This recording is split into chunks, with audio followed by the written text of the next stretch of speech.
Against all the evil that hell can conjure, all the wickedness that mankind can produce, we will send unto them you. Rip and tear until it is done.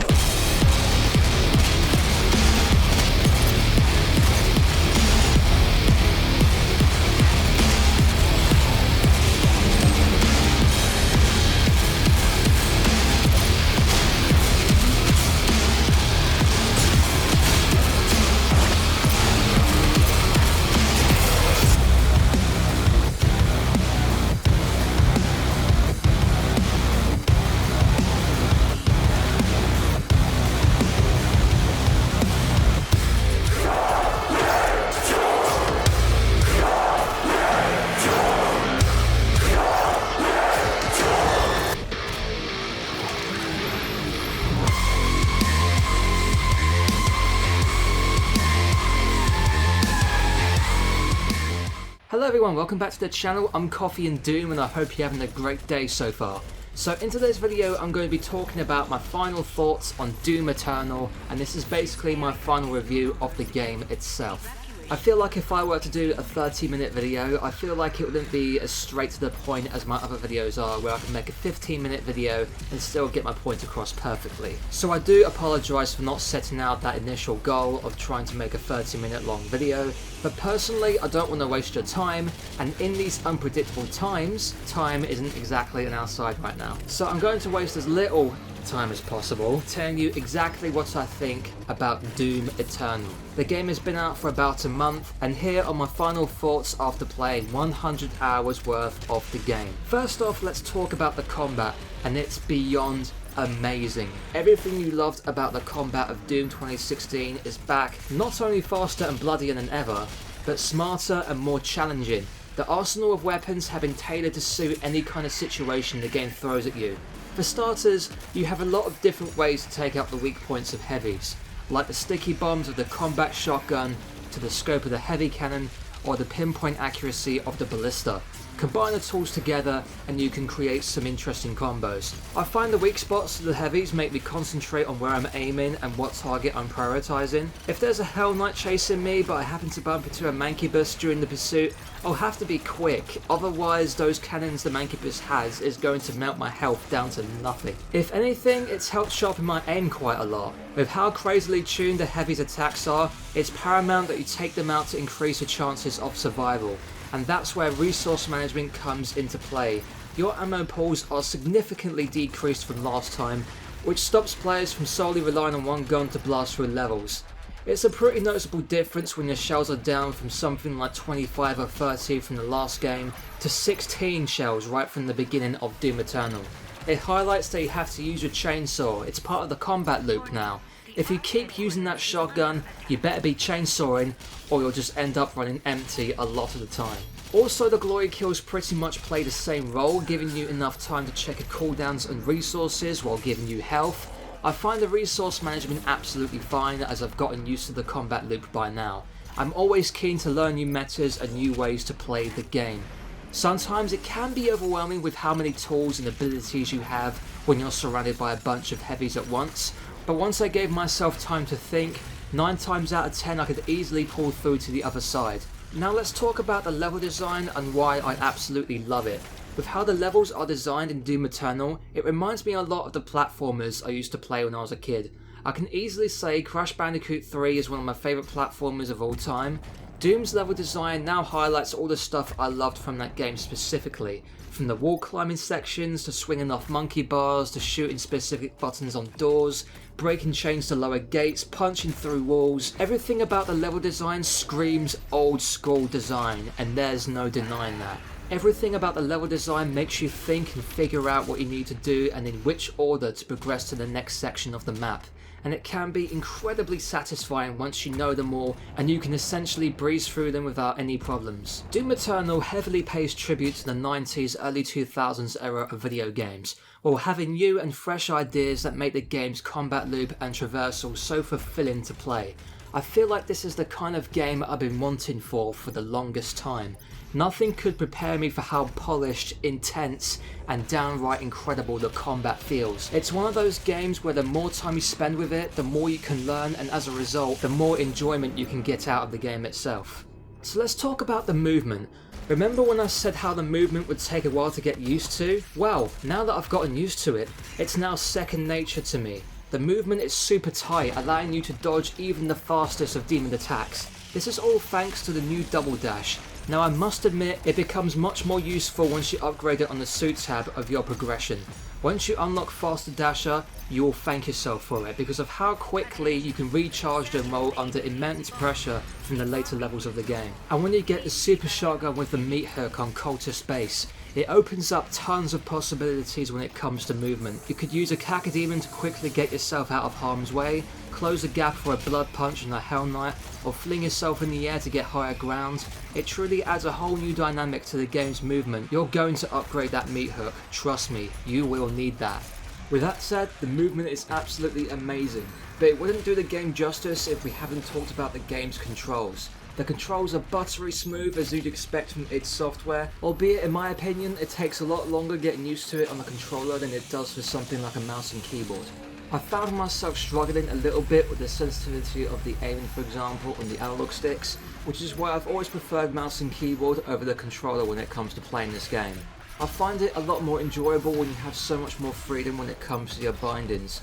Not to say controller is bad or anything, and also now you can create your own custom control layout from the settings menu. You can readjust the controls to your liking, which is a really nice addition for console players. So with the controls, it's all a matter of getting the right layout that suits you. And with its flexible keybinds and the way you can customize your controller, Doom Eternal is always tailored to your experience and what you want when it comes to controls. This is an extremely intense FPS, so the game always wants you to feel like you're in control. With my keybinds, I tried to make it as close to classic Doom as possible, with the heavy cannon on 1 since we don't have the pistol anymore unless you look for it in the game's files.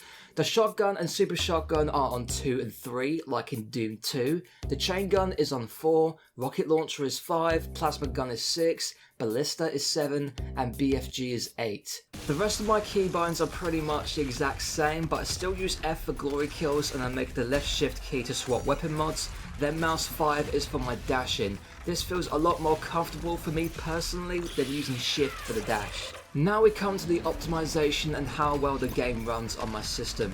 For the record, I'm using the Ryzen 5 2600, 16GB of RAM, and I've recently upgraded my graphics card to an RTX 2060 Super, which is an excellent card. The result of these specs, I can run the game maxed out on Ultra Nightmare settings at 1080p and get over 130 frames per second. Oh, beautiful. It's incredible how smooth the game runs and how graphically beautiful it can be. From the breathtaking vistas of Exaltia and Sentinel Prime, to the snowy landscapes of Cultist Base and Doom Hunter Base. Now, I would probably recommend if you're going to run this game on PC, make sure your PC can handle the game before diving in. You can scale it to the hardware that you have, but make sure your GPU is at least 3GB or more before purchasing. Doom Eternal is probably the smoothest game I've ever played, with how the optimization and controls seamlessly come together. It's a buttery smooth experience from beginning to end.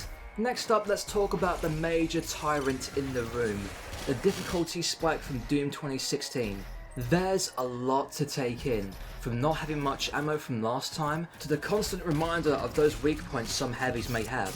The enemy's attacks are significantly stronger from last time. If you're not careful, you will die a lot. And trust me, when I say a lot, occasionally you're going to die and get stuck at one certain arena for a good 10 minutes or so on ultraviolence or higher. And I can guarantee you, as soon as you walk out of that arena, overcome it, you'll just be like, Jesus Christ, what was that? It really heightens your attention to look out for certain enemy spawns, like those annoying whiplashes, or mancubi that will just show up out of nowhere and melt your health down to 0. The game always reminds you of the metas that you can use against any combat scenario you find yourself in. Some people can and will be pissed off with how they have way less ammo compared to last time, or how you can't essentially breeze through Eternal just like I could with Doom 2016. I would recommend taking breaks from the game every so often, as this is a very intense game. It's not going to hold any punches, instead it throws them at you like a ball in the china shop. Especially on Nightmare, or even Ultra Nightmare. When you get even the slightest of sloppy on your movement, aim, or resource management, the game will punish you for it, which is why I love how challenging some sections of the game can be at times. It demands your full attention rather than just half of that from what Doom 2016 wanted.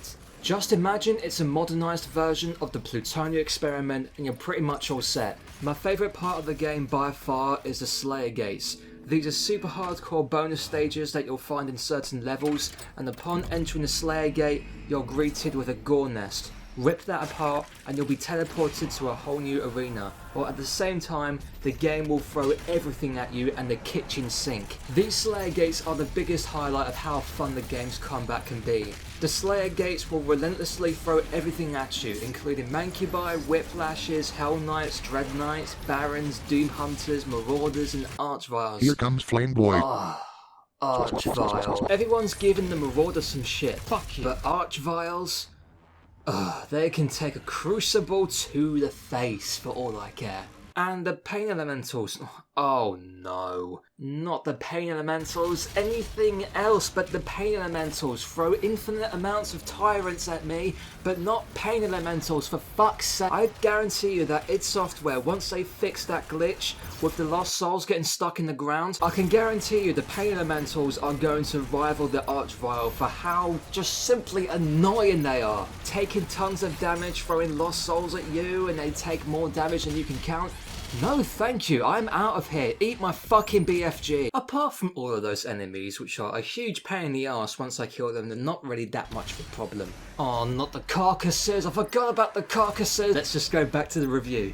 Now let's talk about the things that I'd like to see improved in Doom Eternal. So first off, there is a bug that's driving me up the wall at the moment, and that's with the checkpoints not triggering properly. So say for example, I can clear a whole entire room of demons and no one's left, but the checkpoint isn't triggering and the door isn't opening, or there's a demon that's about to bust through the wall like the Kool-Aid Man, but that doesn't happen for some reason. It's a really frustrating bug and I really do hope that gets fixed in another update. But apart from that, I've been playing the game to death for over 100 hours, so that definitely says something that I love Doom Eternal. I knew I was going to love Doom Eternal right from the get-go. This is my game of the year 2020 by far. But what I would like to see the most in Doom Eternal is an endless Slayer Horde mode. Having a survival-based mode within the Slayer Gates, or even just some sections of the arena of some certain maps, would be absolutely perfect for this game. The combat loop suits it, the gameplay suits it, the enemies suit it, and everything about Doom Eternal, about survival, just suits everything about Horde mode. Like you can have a boss wave every 10 waves, so you can spawn a bunch of Archviles. No, please don't. You can spawn a bunch of tyrants, yeah, that's better. And with every boss wave completed, there'll be like a mutator that'll be added into the game or the match, saying that, oh, there's increased demon speed or increased demon damage and increased demon health. And with all of those factors combined, making survival much more difficult, it will make the combat loop even more satisfying to conquer. Just imagine the thrill of getting up to round 666, that'll be awesome. If anybody over at id Software is watching this video, please add in a Horde mode for Doom Eternal. It will be such a perfect fit, and the rest of the community will thank you for it, I promise. I pinky promise. So I've been loving the events at the moment, so with Series 2, Coffee and Camo, wait, Coffee and Camo, Coffee and Doom. Coincidence? I think not. But in all seriousness, I absolutely love the events and the weekly challenges, so you can complete them to unlock bonus XP, so you can really start to sweat out the event pass, which is awesome, and it's all free, no microtransactions involved, nothing like that. It's all free, so you can earn all the stuff in the game for free, which is amazing.